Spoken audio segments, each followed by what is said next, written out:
Hey friends, welcome back to the Daily Dose. We are on day number 191 today. Thank you for being here. Appreciate your time and your support. And we have got Ezekiel chapters 19 through 21, as well as Psalm number 36 on the side today. So we are, again, we're going through the book of Ezekiel. We've gone through quite a bit, but we've still got quite a bit left. Some of the sections in today's text talk about the following bullet point items. First, we've got a lament over Israel's princess. Okay, the next section is a rebellious Israel is purged. And then the next section is a rebellious Israel is renewed. Okay, then we have a prophecy against the south. And the final section today talks about Babylon being used as God's sword of judgment. Okay, so let's jump back up to that first bullet point. A lament over Israel's princess. So starting in chapter 19, we've got this sort of poetic section. And it goes like this. Take up a lament concerning the princess of Israel and say, what a lioness your mother among the lions. She lay down among them and reared her cubs. She brought up one of her cubs, and he became a strong lion. He learned to tear the prey, and he became a man-eater. The nations heard about him, and he was trapped in their pit. They led him off with hooks to the land of Egypt. When she saw her hope unfulfilled, her expectations gone, she took another of her cubs, and made him a strong lion. He prowled among the lions, for he was now a strong lion. He learned to tear the prey, and he became a man-eater. He broke down their strongholds and devastated their towns. The land and all who were in it were terrified by his roaring. Then the nations came against him, those from regions round about. They spread their net for him, and he was trapped in their pit. With hooks they pulled him into a cage and brought him to the king of Babylon. They put him in prison, so his roar was heard no longer on the mountains of Israel. Now, I'm not sure about this, but my guess is that the lioness, the mother, that may be referring possibly to God. Not sure. Maybe to the patriarchs and matriarchs, going back to the early books of the Old Testament. But it appears that these lions are representative of Israel, right, of the Jewish people. And then we see here towards the end of that little section that I just read, how the nations come against the lion, or Israel, I presume. And this lion gets trapped, and with hooks they pull him into a cage, and then they bring this lion, Israel, to the king of Babylon, right? So I guess it's possible that those lions could be representing specific kings within the kingdom of Israel. But I don't know. Y'all go dig in, do some research, and see what you find out about that. So after that section about the lament, starting in chapter 20, we come to a section that talks about the rebellious Israel being purged. Okay, in the 7th year, in the 5th month, on the 10th day, some of the elders of Israel came to inquire of the Lord.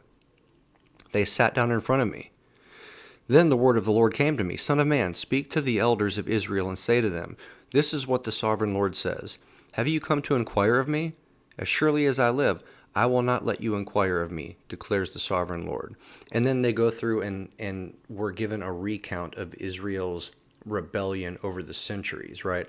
So what this kind of makes me think about is, you know, when these elders, presumably people who have been engaging in idolatry and all of the other stuff that's been going on in general in Israel as a whole, they're coming to Ezekiel and they're sitting down and they're saying, hey, look, we want to inquire of the Lord.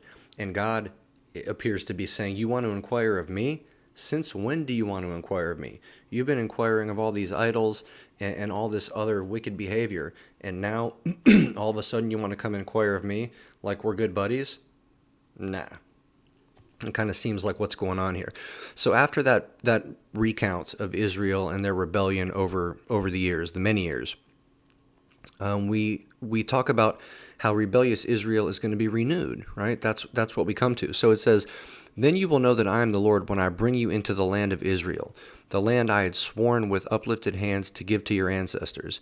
There you will remember your conduct and all the actions by which you have defiled yourselves, and you will loathe yourself for all the evil you have done. And in a very real sense, isn't that the way that a new Christian, a new believer, a new follower of Jesus, someone who comes to the revelation one day whenever their conversion happens that, hey, I'm a sinner and God is real and God loved me enough to send Jesus to die for my sins, and all I have to do is accept that by faith and it becomes mine and I am forgiven, right? It's usually around that time when somebody realizes, wow, God loved me that much, but look at all the sin that I committed. Look at all the wicked, filthy stuff that I've done, and he still loved me that much, right? So here, I think this is kind of a good example or a good picture of that, right? It says, there you will remember your conduct and all the actions by which you've defiled yourselves, and you will loathe yourselves for all the evil you have done, right? There's that conviction. That's kind of what that sounds like to me, is you're going to be convicted of all of your prior wicked behavior. And then it says, you will know that I am the Lord when I deal with you for my name's sake, and not according to your evil ways and your corrupt practices, you people of Israel, declares the sovereign Lord. That is a good verse. That is a hope-filled, hope-giving verse, in my opinion, to anyone, even now in our present-day times. You know why? Because it says, you will know that I am the Lord when I deal with you for my name's sake. In other words, for when I deal with you the way that I choose to, by lavishing grace and mercy on you, and not treating you according to your evil ways, right? He said, I'm going to treat you good for my name's sake, not for your name's sake, right? And that's encouraging. So the next and final, well, we got a couple more sections. The next section is a prophecy against the south, okay? The word of the Lord came to me, Son of man, set your face toward the south, preach against the south, and prophesy against the forest of the southland. Say to the southern forest, hear the word of the Lord. This is what the sovereign Lord says. I am about to set fire to you, and it will consume all your trees, both green and dry. Usually green trees are younger trees, or sometimes they're trees that contain more moisture, more water. Like when a tree dies and it becomes brown. It generally tends to be really, really dry. When a tree is green and lush, the wood, if you try to cut it down, the wood is very moist still. Usually greener trees are a little bit harder to burn. It's the brown, dried out trees that burn a little bit easier. But here he's saying, look, whether you're a green tree or brown, going to catch fire. The blazing flame will not be quenched, and every face from the south to the north will be scorched by it. Everyone will see that I, the Lord, have kindled it. It will not be quenched. And then it goes on to say a little bit more. And then this last section that we get into at the beginning of chapter 21, Babylon is gone as God's sword of judgment. It says, the word of the Lord came to me, Son of man, set your face against Jerusalem and preach against the sanctuary.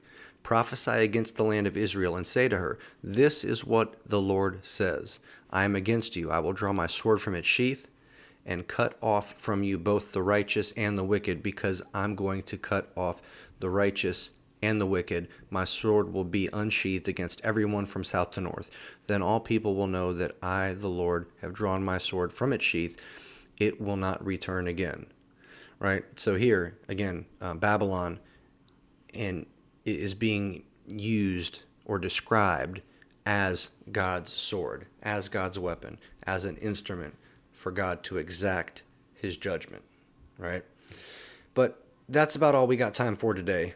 I'm approaching my 10-minute limit, which is what I usually shoot for, so I won't keep y'all any longer. But hey, I encourage you to dive in, read the Bible with your own eyes, or if you're like me, listen to the Bible. If you've got the Bible on audiobooks, listen with your own ears. Dig in, see what the Lord says, and how he speaks personally to you. And until we meet again, deuces.